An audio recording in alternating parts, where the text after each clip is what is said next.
శ్రీమాత్రే నమః. ఈ రోజు మనం లలితా త్రిపుర సుందరి దేవి గురించి చెప్పుకుంటున్నాము. ఈ రోజు 6వ అవతారము లలితా త్రిపుర సుందరి దేవి అలంకరణలో అమ్మవారు మనకి దర్శనమిస్తున్నారు. అండ్ ఈ రోజు స్టోరీ ఏంటి అంటే, అసలు లలితా త్రిపుర సుందరి ఎలా ఉద్భవించింది ఏంటి అనేది ఈ రోజు మనం చెప్పుకుందాం. లలితా త్రిపుర సుందరి దేవి ఏంటి అంటే, శివయ్య 3వ నేత్రంతో మన్మధుణ్ణి భస్మం చేస్తారు. శివ పార్వతుల కళ్యాణం కోసం. మీకు తెలుసు కదా, మన్మథ బాణం వేస్తే శివుడు 3వ కన్ను తెరవటం వల్ల భస్మం అయిపోతాడు మన్మధుడు. ఆ భస్మం నుండి ఒక రాక్షసుడు ఉద్భవిస్తాడు. అతనే బండాసురుడు జన్మించి ఆయన అడవుల్లోకి వెళ్లి ఘోరమైన తపస్సు చేసి వరాలు పొంది తిరిగి వచ్చి తను ఒక సామ్రాజ్యాన్ని ఏర్పరచుకొని దేవుళ్ల కంటే శక్తివంతుడైపోతాడు. ప్రతి దేవుళ్ళని, జనాల్ని, అందరినీ చాలా హింస పెడుతూ ఉంటారు. ఆ పాపాలు చెయ్యటమే కాకుండా ఇంకొకటి ఏ రాక్షసుడు చెయ్యని ఘోరమైన పాపం చేస్తాడు. అది మనుషుల సృష్టిని ఆపేద్దామని వాళ్ళు డిసైడ్ అయిపోతాడు. ఆ బండాసురుడు మగవారిలోనేమో పురుషాంగాన్ని తొలగించి, ఆడవారికేమో గర్భసంచిని తొలగించేసి అసలు జనాలు పుట్టకుండా చేసేస్తాడు. అంటే మన సృష్టినే అంతం చేసేయాలి అనేసి డిసైడ్ అవుతాడు. ఓన్లీ రాక్షసులు తప్ప ఇంకెవ్వరు ఇక్కడ ఉండకూడదు అనేసి అతని ఆలోచన అన్నమాట. ప్రజలందరూ అల్లాడిపోతుంటారు. పురుషులు సత్తువ లేకుండా అలా పడిపోయి ఉంటారు.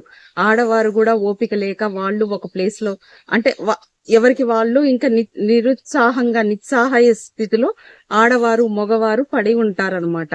అలాంటి టైంలో బ్రహ్మ విష్ణువు దగ్గరికి వెళ్తాడు. నాకు సృష్టి జరపటం చాలా కష్టంగా ఉంది, సృష్టిగా ఆగిపోయింది, మానవులు అనేవాళ్ళు లేకుండా అయిపోయారు, ఎక్కడ కానీ మానవులు అనేది లేకుండా మొత్తం సృష్టియే అంతమైపోయింది అనేసి బండాసురుడు గురించి చెప్తారన్నమాట.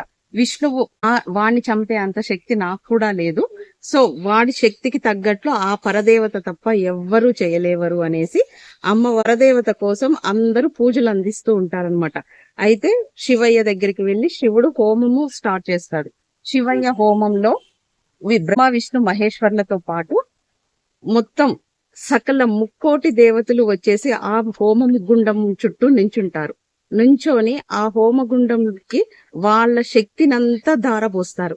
ఆ హోమగుండం ఒక్కసారిగా 1000 కోట్ల సూర్య తేజస్సుని కలిగి ఒక అమ్మవారు ఉద్భవిస్తుంది.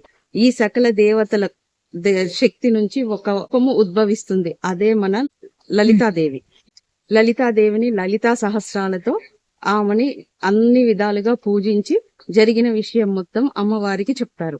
అప్పుడు ఆ అమ్మవారు సరే అని చెప్పేసి ఆ అమ్మవారి శక్తుల్లో నుండి అష్టశక్తుల్ని ఉద్భవిస్తాయి. అంటే వారాహి, వైష్ణవి, బగ్ముఖి, అలా అన్ని క్రోధమైన దేవతలందరూ వచ్చేస్తారనమాట. ఆమె నుంచే ఉద్భవిస్తారు. సకల దేవతల యొక్క శస్త్రాలు ఆ అమ్మవారికి ఇస్తారనమాట. అలా ఆ అమ్మవారు బండాసురుడి మీదికి యుద్ధానికి వెళ్తుంది. బండాసురుడు ఏంటి, ఆడవాళ్ళు నన్ను ఏం చెయ్యలేవరు అనేసి అతను ఆడవారి చేతిలో చనిపోయేలాగా వరం ఉంటుందన్నమాట. సో ఆడవాళ్ళందరూ కలిసి ఆ యుద్ధానికి వెళ్లి ఆ బండాసురుడిని సంహరిస్తారు. అప్పుడు అక్కడ సకల దేవతలు వచ్చి అమ్మవారిని కీర్తించడం స్టార్ట్ చేస్తారు. అలా కీర్తించినప్పుడు పుట్టిందే లలితా సహస్రనామం అన్నమాట.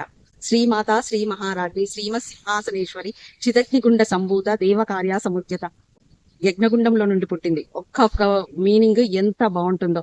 లలితా సహస్రనామం ఎవరైతే చదువుతారో వాళ్ళ కోరికలన్నీ తీరుతాయంటారు. లలితాదేవిని ఉపాసన చేసిన వాళ్ళకి సకల దేవతల యొక్క అనుగ్రహం మన పైన ఉంటుంది. నా స్టోరీస్ మీకు నచ్చినట్లయితే ఒక్క లైక్ చేయండి అండ్ షేర్ చేయండి. ఈ స్టోరీస్ మన ఇండియన్స్ అయిన వాళ్ళ ప్రతి ఒక్కళ్ళు తెలుసుకోవాల్సిన స్టోరీస్ అన్నమాట. సో మీకు నచ్చితే లైక్ చేయండి. శ్రీమాత్రే.